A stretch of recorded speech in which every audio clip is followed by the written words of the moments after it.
No se oye. Sí, ahora.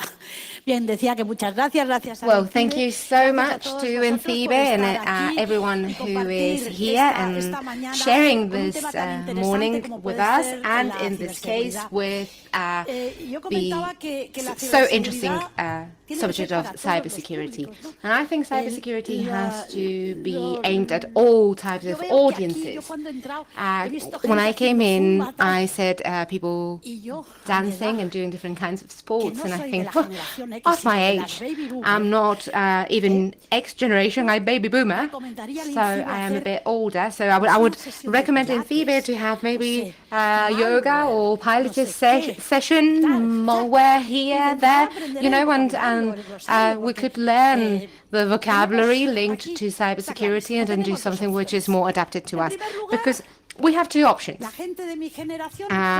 People from my generation might say, oof, this is awful, I've gotten off with my WhatsApp and it does what I need to do, and then be happy, and then find that the digital gap becomes bigger and bigger every day because we are surrounded by technology everywhere, because our fridge has this and that, and things call you, and Mercadona, and then the supermarket comes here and brings coffee to your home. Or you have another option, and you can say, no, I am going to train. But first of all, we need to raise awareness, and secondly, we need to offer training. So at Encibe in León, I did tell the former manager, and I would like to tell the new director, we need a cybercamp for seniors. So, having said that, let's start and see why we need that sort of cybercamp. Sorry, could you tell me where I have to press so the slides change? Could you tell me how this works, please? Oh, there we go. Thank you so much. It was just an excuse to get him closer to me. Oh, well. Well, as I was saying, I'm going to talk about benefits, prejudices, and many other things that we usually think we know, but which are surrounding us, and that people from a generation need to get to know, because at some point you won't even realize that you're not getting your money into the bank, because there are banks which are telling you that you cannot check anything if you don't download the app. And, well, I'll show you what it means for us to download an app. So, first of all, as I was saying, do we have enough knowledge? Does this affect society in the same way, all of society? What do you think? Yes? No? Does it affect all of us? Yeah, right? Then get to move on. And so we'll see that there are tools, because we've been talking about many tools during these days, and these are very specialized tools, but I go piano, and I will tell you the ones I think I should be telling you about. General Omar Bradley, in around 1945, he was the last U.S. general in the Second World War, and said, if we keep developing our technology without knowledge and without prudence, our server could become our killer. And I think that is exactly what's happening right now. Well, what can I tell you about the benefits of communication and IT? Interconnection, flexibility, convergence. You can get surgery, heart surgery. But does someone tell you about the downsides of this? Well, ailments, the amount of ailments, it's so numerous. Superficiality, social isolation. Did you know, by the way, that every 2.5 hours commits suicide in Spain? I'm not saying that this is because of communication technology, but social isolation is very important. Cyber harassment, digital gap. not only people my age, but also people who do not have access to technologies. I am part of an association confederation in Malaga, and the people from Borges who produce racings communicate with very, very rudimentary ways. And now Montoro is saying, our Minister for Taxes, that we need a digital signature for everything. So what happens with people who use very rudimentary ways of communication? What can we do? Raise of pollution, because your fridge and your car and your washing machine and all the things that we use is multiplying the amount of pollution that we have in our world. We're going to have the climate conference in Madrid, and well, we're going to keep using energy in the same way, only because we feel well, because we have that conference taking place here. And then they were saying that there were girls who would get 1 kilo of food for a social project for every hour that they went without their phone. And the one who spent the most hours without their phone spent 23 hours, although they did managed to get 400 kilos. Anyway, so there are many, many things. I have already talked about the digital gap, and I think we have to overcome that. Do you know what social engineering is? Because they don't tell us the truth, because if they say, when they say social, I think about solidarity, about something good. But do you know what social engineering is? Yes, tell us.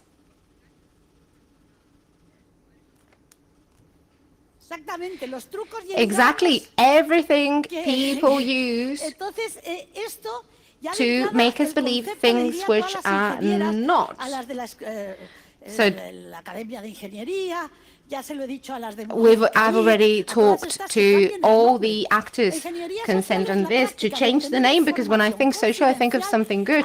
But social engineering is obtaining confidential information by manipulating the legitimate users. And they say that, and that's it, right? No, this is a scam. This is social scam, not social engineering. Well, users are the weakest link, aren't they? And that is why I think we need to talk about that. And how about espionage? The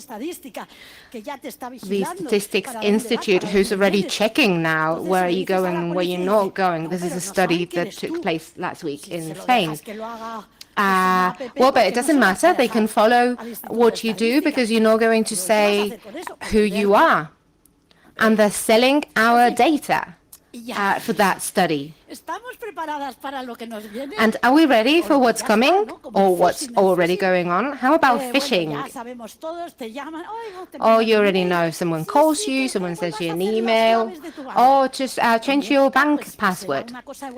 In my time, this was always in good faith. Oh, the director of the bank has called me. I am very proud. And now you give them their password, and they take all the money from your account. And how about social media? Oh yeah, I've got Facebook. Oh yeah, I use Instagram. I don't use Facebook anymore now. All I use is Instagram. But did you know that the picture of your grandson that you just uploaded is being sold by a man in Australia? No, but it's mine because I uploaded. Well, no, actually it isn't, because you uploaded onto the internet. Anyway, if I came across all those people from Facebook. And how about the cloud? Does anyone know what the cloud is? I have no idea whatsoever. Cloud. It's a trend, isn't it? We're all going towards the cloud. Cloud computing. That sounds so smart. And then they say they're going to give you computing services through the cloud. That you're not going to have to buy anything anymore, because Amazon has everything, Google has everything, all that stuff.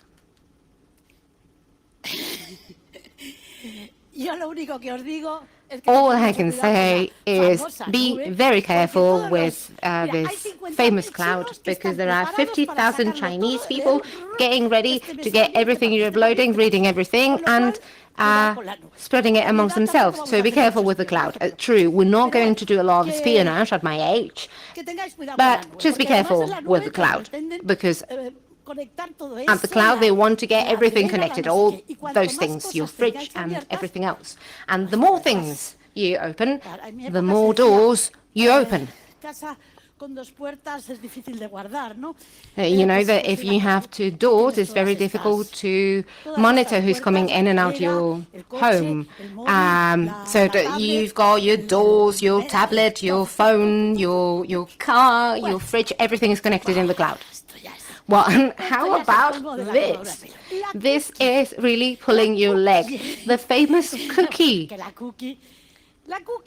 Cookie. Has it not happened to you that you say, oh, I'm going with my friends to Lisbon to spend the weekend, and you go on the site and you see that the flight costs 100 euros, and you say, oh, I found a ticket for 100 euros. You can find it in this and that web. You go on again, it's 150. But why? It was 100 only half an hour ago. Oh, you know, it's offer and demand. No, it's because they give you a number there on your phone and it's tracking you. Number 7. Where is she now? It's got an iPhone. It's got money. She's in Madrid. Price goes up. Oh, she's with the iPhone, but she doesn't have money anymore. So we put the price down so that she doesn't have battery, I meant. They put the price down so you buy it. Then they register your behavior. They get information about your behavior. Whatever you download, you've got it there. Oh, and how about apps? I've already mentioned that when talking about banks. It's another way of being spied upon remotely. You download an app to get a torch, and that torch has access to your son's phone. How? Why? So we really need to know how to stop, where we have to set boundaries, and we just want a torch to light up. That's all we want. Because then they have the nerve to say, well, the service is for free, so who is the product? It will be you, right? Why are you complaining? I'm giving you things for free. I was saying to some friends the other day that this reminds me of when I used to go and buy salmon.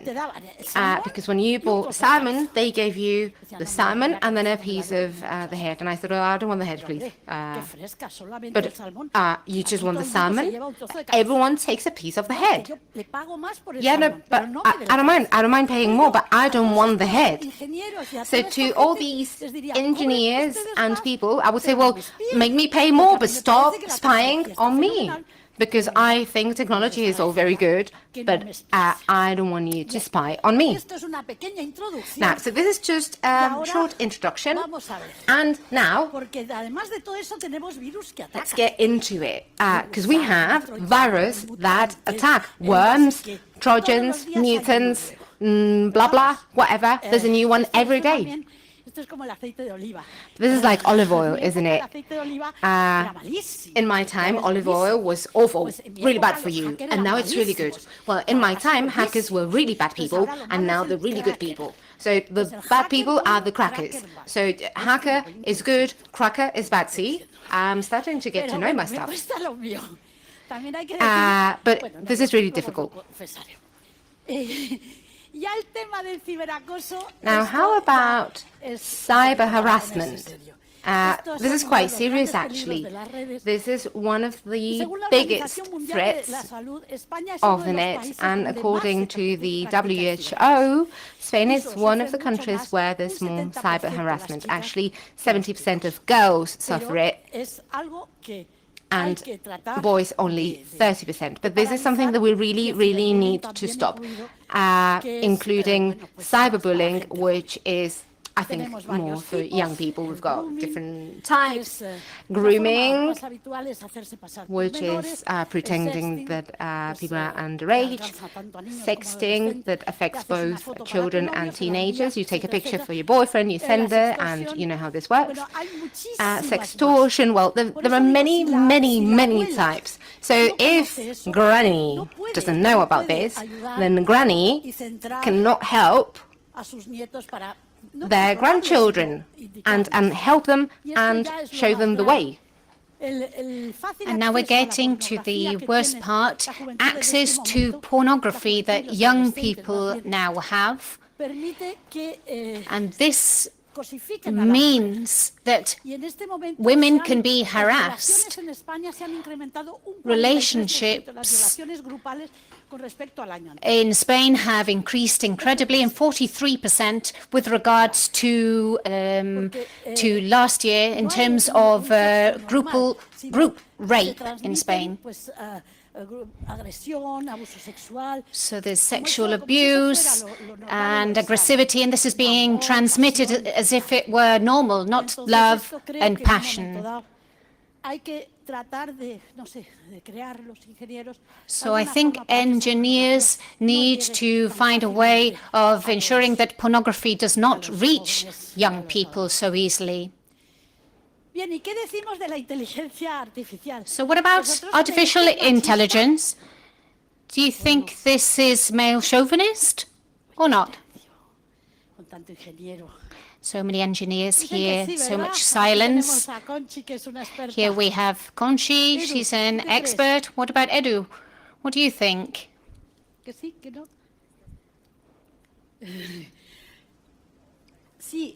Yes or no? What do you think out there?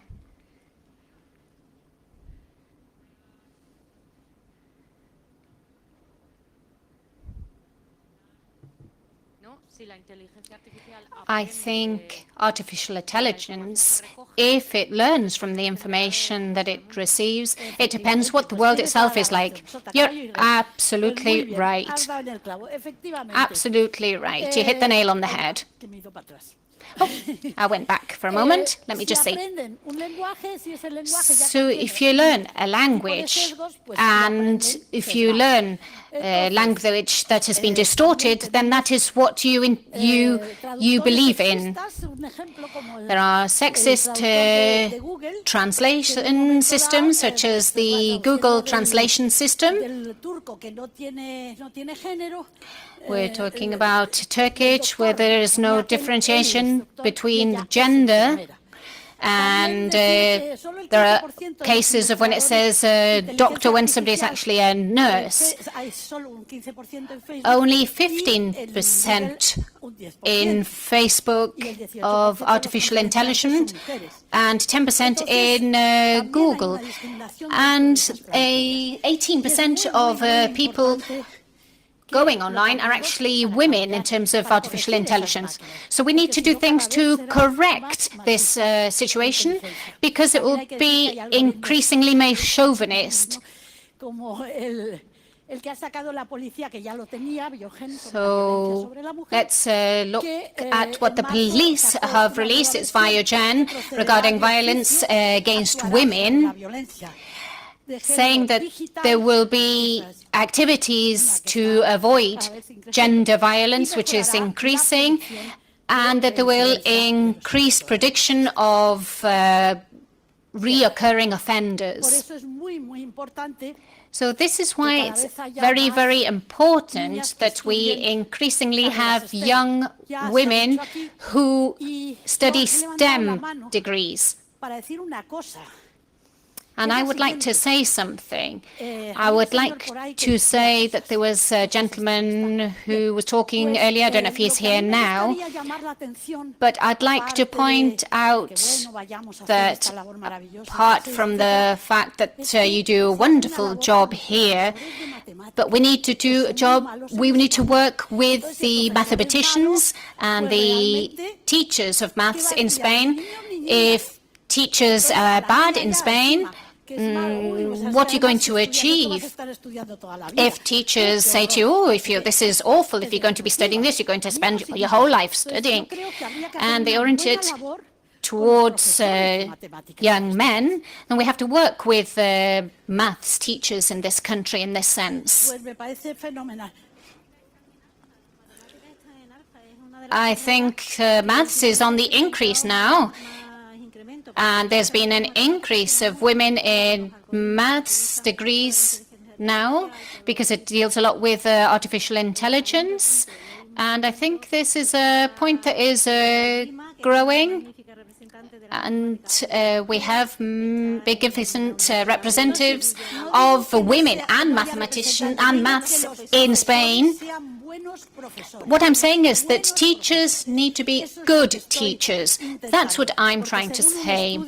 Because according to a study, one of the big issues that we have in terms of engineering and men and women, this was one of the big issues that came out in a recent study. So if they say so, it must be true. I'm not going to go against that. So we need to help young women in STEM degrees, but we also need to have good teachers. 50 or 80% of professions, depending on who you listen to in the future, we are unaware of currently, but they will all be related to technology. So it's very, very important that we help those algorithms to come out.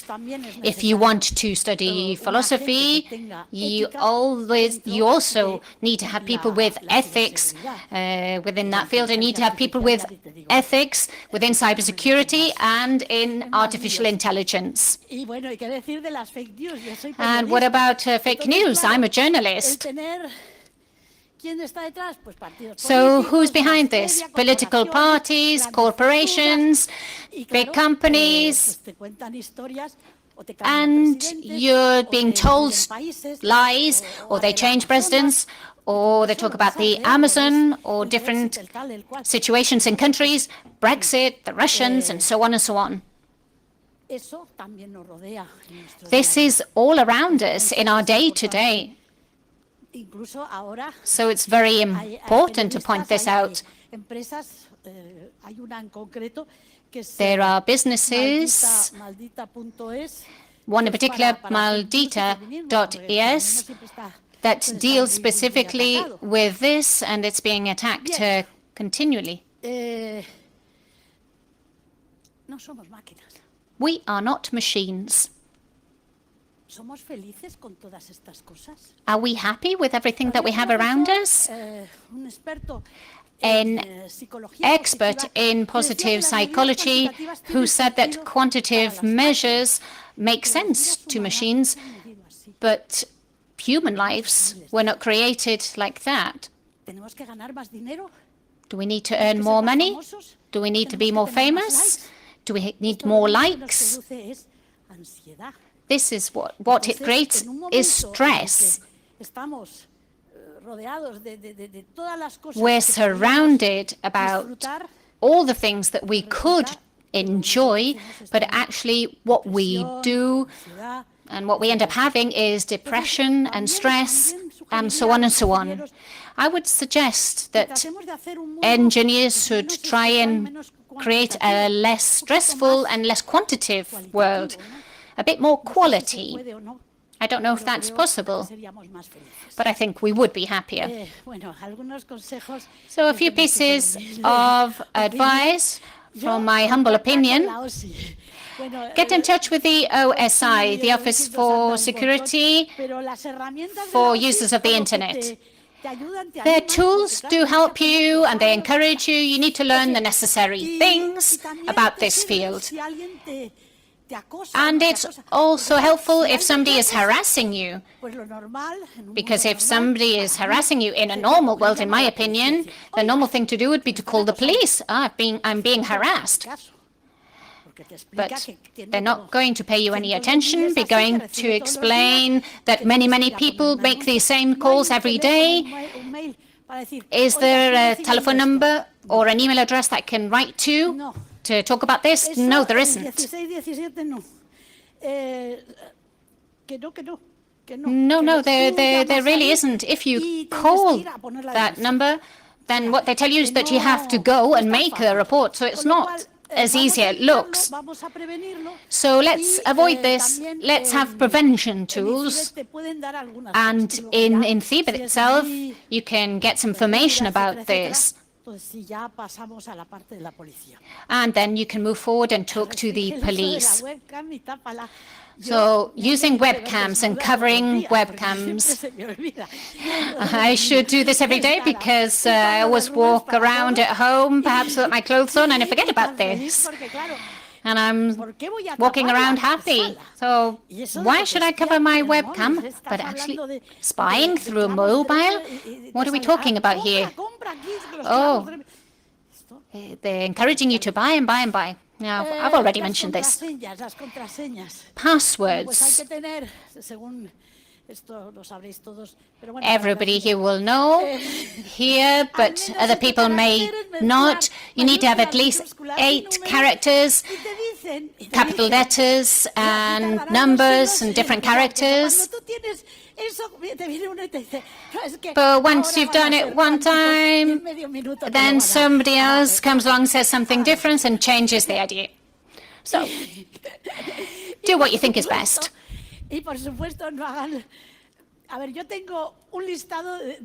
I've got a list of all my passwords and so on, and I've got them in a given place. Oh, and sometimes they say, oh, it's got to be encrypted. And then you encrypt it and then you forget it. Okay, so do whatever you can. You've got to concentrate on being happy. So remove all your applications, all the tools that you're not using because they're doors of entry, and they also use up your battery. So maybe you need somebody to help you to do this because you might end up with no mobile at all. Disconnect your Wi-Fi when you leave home and remove all the data. Oh, I don't know if I'm capable of doing this. And sometimes I tried doing it and ended up with no data at all. I thought, who can I call now? Use your common sense. Of course. You have to try and encourage people, and these are my conclusions. Cybersecurity might seem something that doesn't affect you, but it does affect us in our day-to-day. We need to get trained, and we need to be aware of what is going on, and we need to teach people about digital devices. We have to integrate and try to progress, and of course we have to close that gender gap. Because as I was saying, cybersecurity is for everyone. Thank you very much.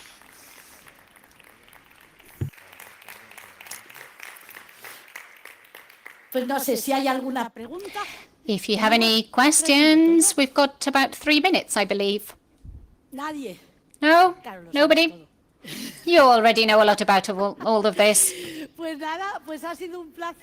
It's been a pleasure to be here.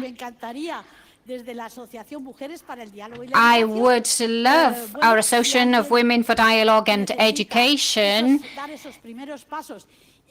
to offer their support if you are interested in taking the first steps, because we do workshops on emotional intelligence.